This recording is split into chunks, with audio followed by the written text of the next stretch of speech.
Picture this.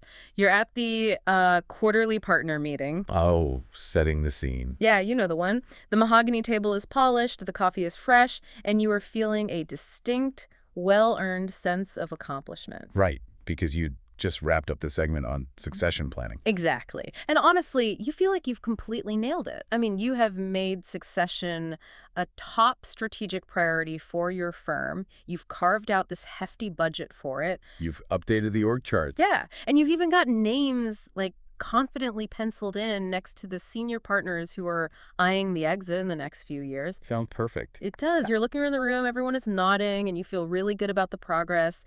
But as you pack up your notes, I want you to sit with a deeply uncomfortable question. Lay in on them. If you've done all this planning, why is your firm actually less prepared today than it was 6 years ago? Oof. That is the million-dollar question right there. It really is. Welcome back to our deep dive. Today, we are your internal experts here at Succession Strength, and we're pulling back the curtain on a crisis that is quietly unfolding in conference rooms, just like the one I just described. It's keeping managing partners awake at night everywhere. For sure. We call it the succession paradox, and the numbers hiding behind this are just, well, they're brutal. They really are. Currently, 67% of professional services firms give succession, like high or top priority attention. They're talking about it constantly. Right. Yet overall readiness scores have actually declined. They've dropped from a 3.8 out of 6 down to a 3.6. So it's more attention, more meetings, more anxiety, but less actual readiness. It is a fascinating yet deeply alarming situation. You have an entire industry pressing the accelerator to the floor, but the car is somehow rolling backward. Yeah, making noise but going nowhere. Exactly. Our mission today is to dissect exactly why this is happening. We're going to look at the 3 incredibly painful drivers behind this paradox, why the traditional succession playbook is failing spectacularly, and perhaps most importantly, the looming external threat that is waiting to take this entirely out of your hands. If you don't face the reality of your situation, right? Right. Okay, let's unpack this, because on the surface, it just completely defies logic.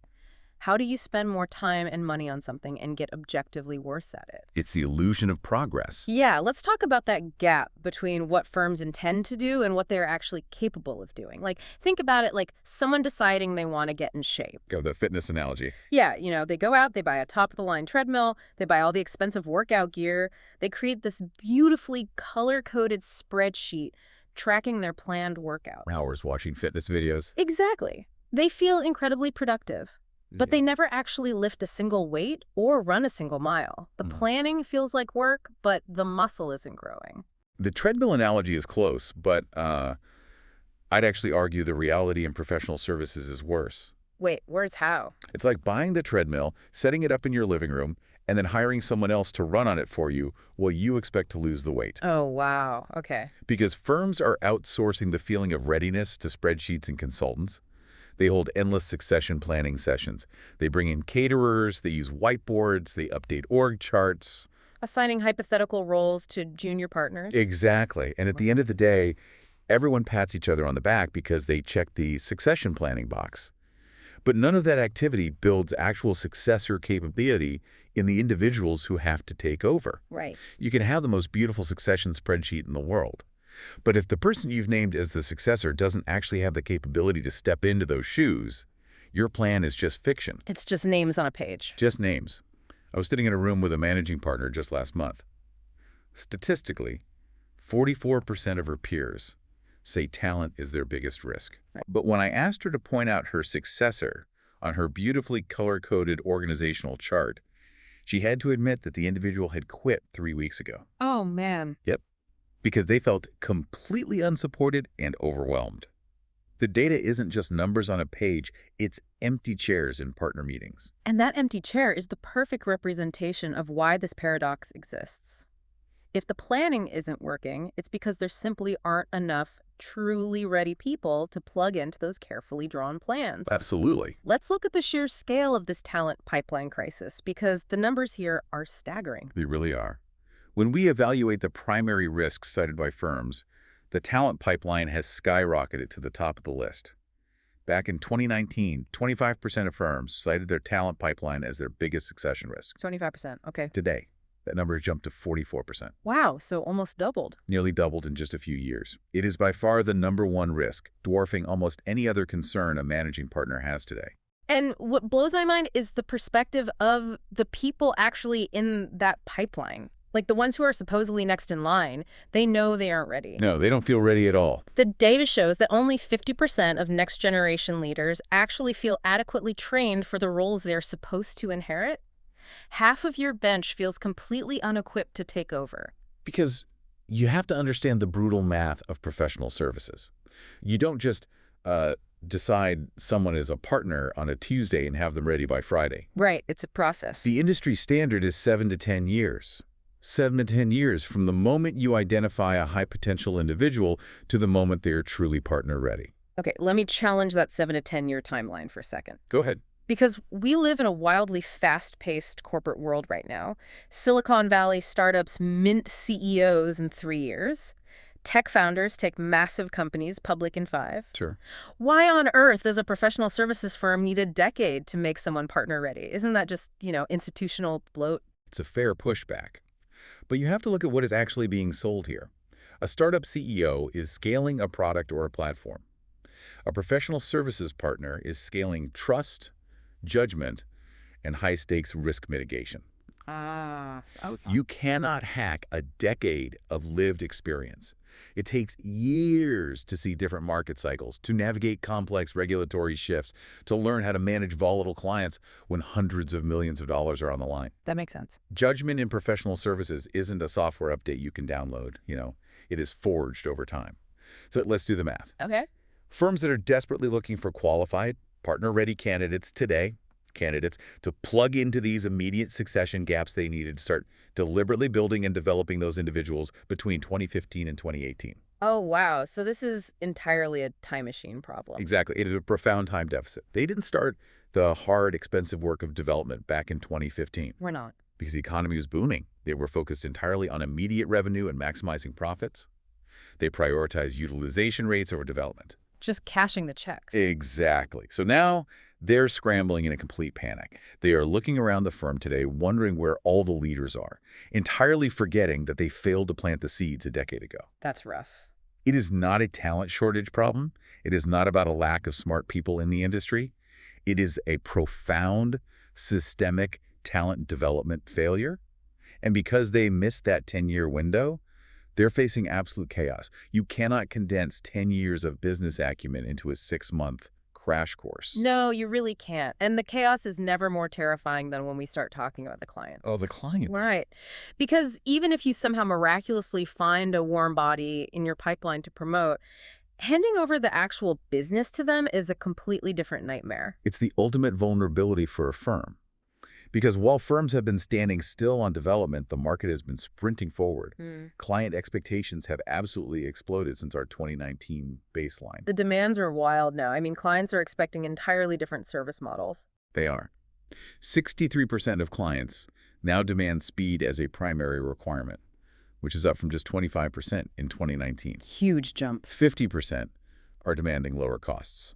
And 43% are explicitly stating they want an advisory relationship, not just a transactional one. Right. They want a partner. Exactly. They don't just want you to process their tax return or file their legal brief.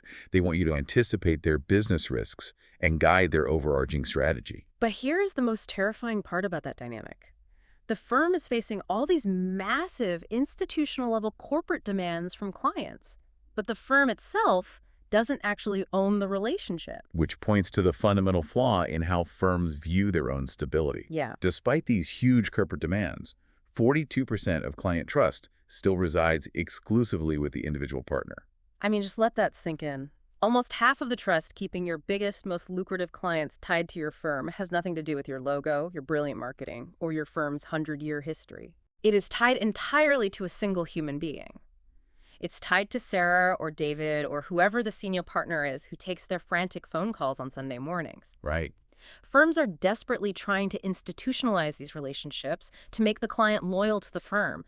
But client trust stubbornly remains deeply, intimately personal. And this is exactly where the pain of the time deficit collides with the reality of client trust. Right. Because client trust is so personal, When you have an underprepared successor stepping in, you cannot effectively transfer that trust. The dreaded fire drill Right. transition. Yeah. I mean, think about the sheer terror of this scenario. You have an outgoing partner who has managed a complex, high expectation client for 20 years. Right. That client demands speed, lower costs, and deep advisory insight.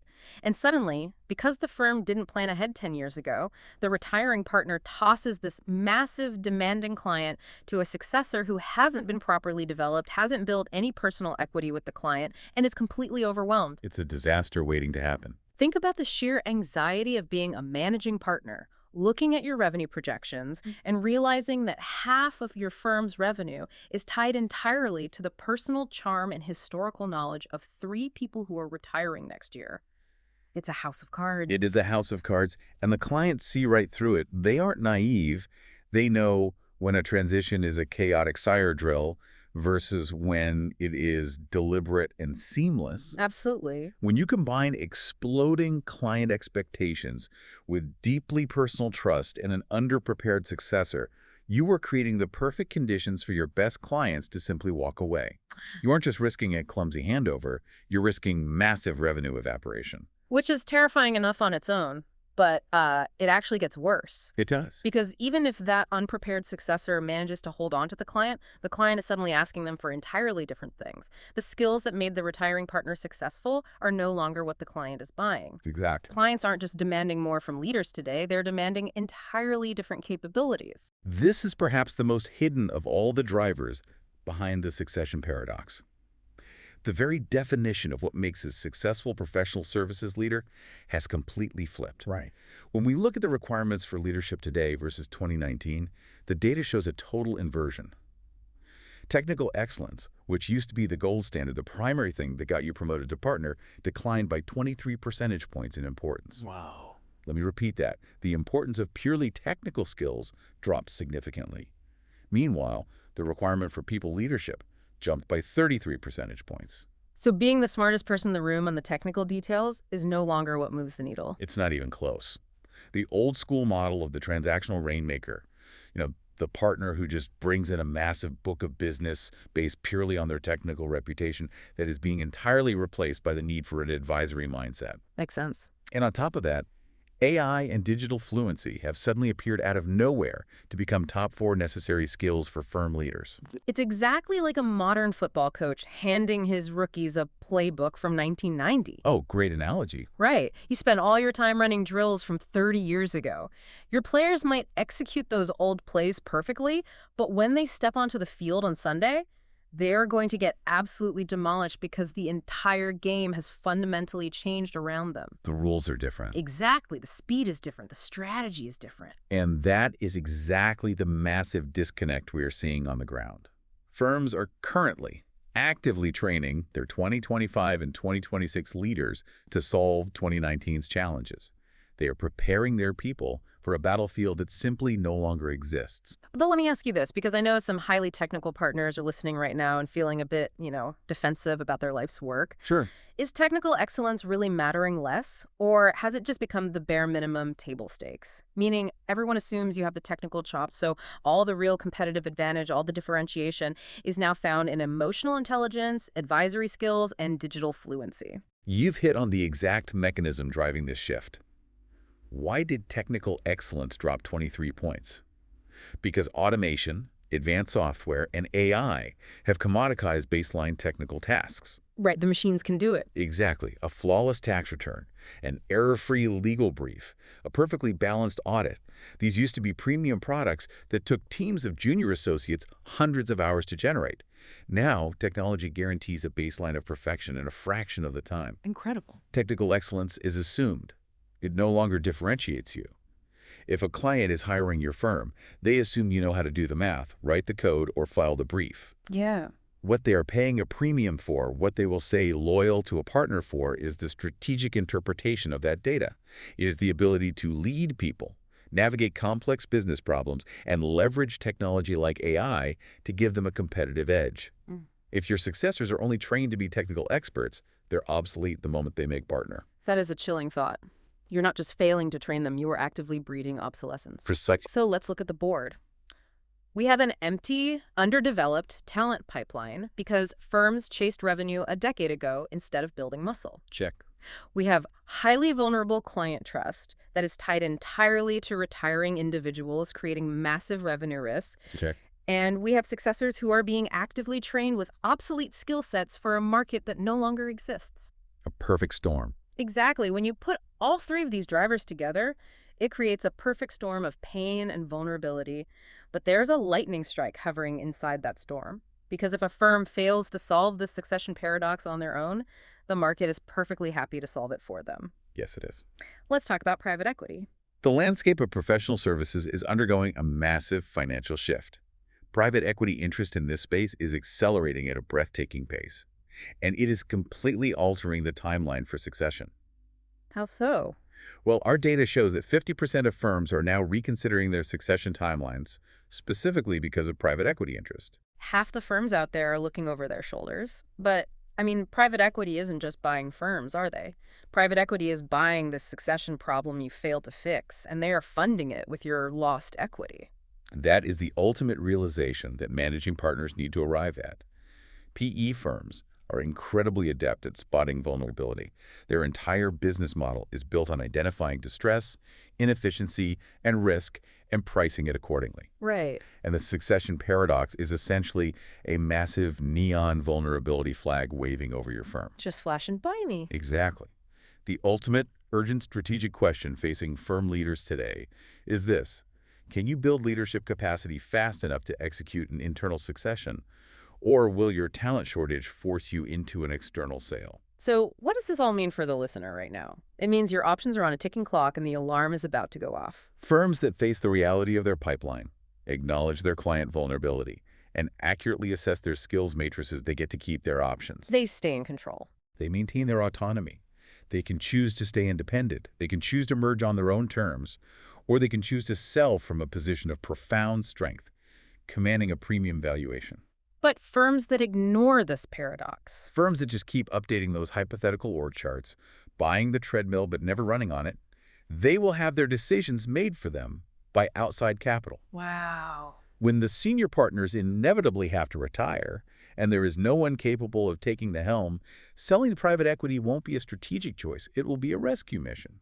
And a rescue mission usually doesn't come with the payout, the terms, or the legacy preservation you were hoping for. Never does. You lose control of your culture, you lose control of your timeline, and you lose control of your life's work. You become an asset to be restructured rather than a legacy to be continued. It's a harsh reality. It is. So here we are. You cannot fix a crisis that you haven't accurately measured. That feeling of comfort in the partner meeting, that illusion of progress generated by the color-coded spreadsheets. It has to go. It has to be aggressively replaced by hard, objective data. You have to strip away the hope and replace it with reality. That is the absolute mandatory first step. You have to know exactly where your firm stands today, not where you wish it stood or where the spreadsheet says it should stand. Right. This is why we rely so heavily on the professional services transition readiness diagnostic. It is designed specifically to cut through that illusion of progress and expose the actual pain points.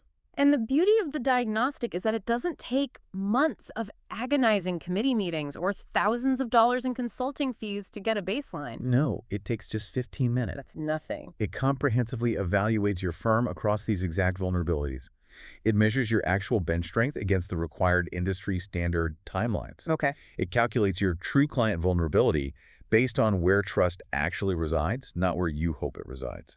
And it assesses your skills alignment to see if you are truly preparing leaders for the future or just reinforcing the past. Just laying it all out there. It strips away all the anecdotes and the wishful thinking and reveals exactly what the hard data says about your firm's readiness gap. Because right now, you might sit at that mahogany table and think you know exactly who your successors are. But I want to leave you with a final, chilling thought to mull over before your next partner meeting. Ooh, all right. Think about your firm's rising star, the one you were all banking on to carry the firm into the next decade. The wonderkind. Exactly. The wonderkind who is billing the most hours, crushing the technical deliverables, and making everyone feel secure about the future.